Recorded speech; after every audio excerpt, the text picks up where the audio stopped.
একটা ছেলের কারণে আপনারা আলহামদুলিল্লাহ গর্বিত। এ ক্রিকেট বিশ্বে আপনাদেরকে আলোকিত করেছে, বাংলাদেশকে আলোকিত করেছে মুস্তাফিজ, তাই না?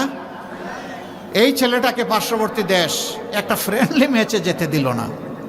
দেশের প্রতি, ক্রিকেটের প্রতি এটা চরম অপমান। বাংলাদেশের ক্রিকেট বোর্ড এরকম বিব্রতকর পরিস্থিতি ভারতে গিয়ে আবার টি-20 খেলার সিদ্ধান্ত প্রত্যাহার করেছে। দাবি ছিল যে এই খেলাটা শ্রীলঙ্কায় হোক, আমরা যাব। ক্রিকেট বোর্ড এই সঙ্গত দাবিটাকে মানল না। আমরা দুঃখিত, আমরা লজ্জিত। এখনো সময় আছে, আমরা অনুরোধ করি আপনারা আপনাদের সিদ্ধান্ত রিভিউ করেন। এরকম দুনিয়ার বহু দেশে ইতিহাস আছে, বিশ্বকাপ হয়েছে, কোনো একটা দল ইনসিকিউর অথবা ইনসাল্ট ফিল করেছে, সে বলেছে আমরা ওই দেশে গিয়ে খেলবো না, পার্শ্ববর্তী দেশের ভেন্যুতে আমরা খেলবো। সেই দেশ নির্ধারণ করা হয়েছে। যদি অন্যদের জন্য তাই করা হয়, বাংলাদেশের জন্য কেন করা হবে না?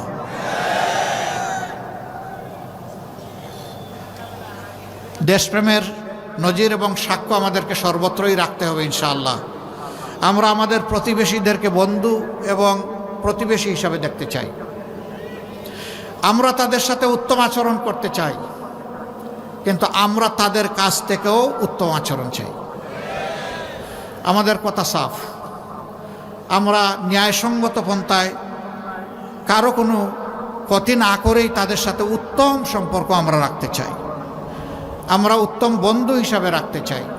কিন্তু আল্লাহর কসম, আমরা কাউকে প্রভু হিসাবে আসতে দেব না। প্রভু আমাদের একজন, আল্লাহ রাব্বুল আলামিন, এর বাইরে আমাদের কোনো প্রভু নাই। এই ব্যাপারে আমরা আপোষহীন।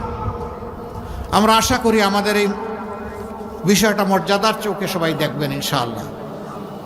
সম্মানিত ভাইয়েরা, দ্রব্যমূল্য ঊর্ধ্বগতি আছে, আমরা স্বীকার করি। সরকার হয়তোবা চেষ্টা করেছেন, কিন্তু পুরোপুরি নিয়ন্ত্রণ করতে পারেন নাই। দুইটা দুষ্ট চক্রের কারণে দ্রব্যমূল্যের এই অবস্থা। একটা হচ্ছে চাঁদাবাজ, আর একটা হচ্ছে সিন্ডিকেট। আমরা আপনাদেরকে কথা দিচ্ছি, আল্লাহ আমাদেরকে সুযোগ দিলে প্রথমে চাঁদাবাজের হাত শক্ত করে ধরে ফেলব, তারপরে সিন্ডিকেট ভেঙে চুরমার করে দেব। কোথাও কোনো সিন্ডিকেটের অস্তিত্ব রাখা হবে না। শাসন হবে জনগণের শাসন। এই জন্য চিৎকার দিয়েই বলছি, আমরা জামাতে ইসলামের বিজয় চাই না, আমরা 18 কোটি মানুষের বিজয় চাই। 18 কোটি মানুষ মুক্ত হলে আমরাও মুক্ত। 18 কোটি মানুষ যদি দালাল একেবারেই বিপজ্জনক পজিশনে পড়ে যায়, আমরাও বিপজ্জনক পজিশনে পড়ে যাব।